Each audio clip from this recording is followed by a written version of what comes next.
closed meetings, executive session, working meeting. These are all common titles for our least favorite type of a meeting from a managerial perspective, looking at the operation of your association. Closed meetings. So remember that if you're under MCIOA, Minnesota Common Interest Ownership Act, if you're under that, your meetings are supposed to be open, right? You're supposed to allow people to come and observe.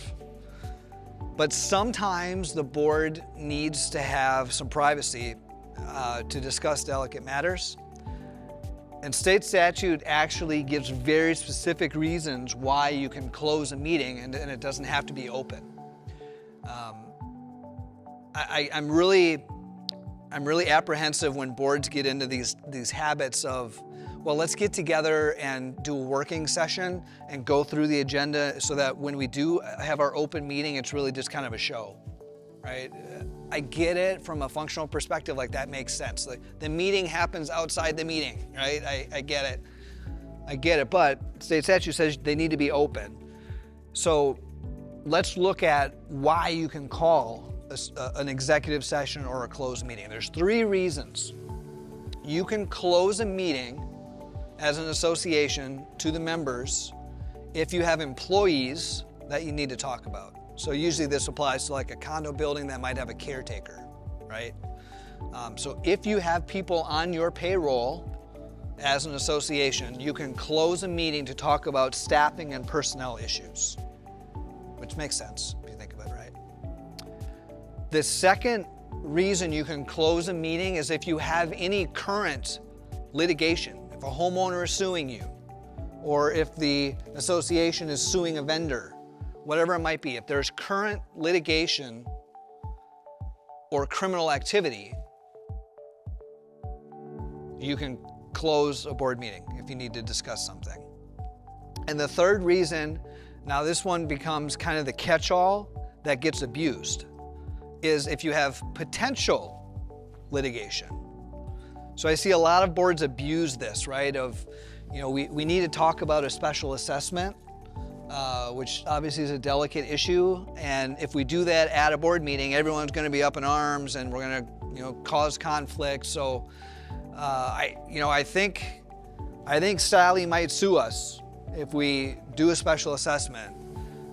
So let's close the meeting because we want to avoid a potential lawsuit in this dues increase. So let's close the meeting. I see boards use that a lot as an excuse to have a closed meeting.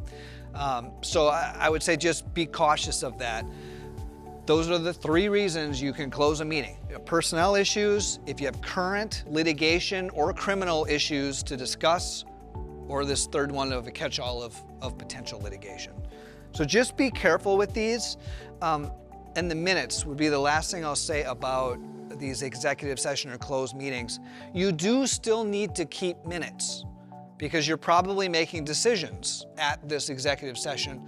You know, the most common thing would be collections, right? So a lot of times as a board, you want to talk about collections because that's a legal matter. So technically you can close the board meeting to talk about, you know, you can say, okay, at 7:30, all homeowners are going to have to leave. The board meeting is closed, and we're going to go into closed session and talk about collection. So you can do that, but minutes still have to be kept.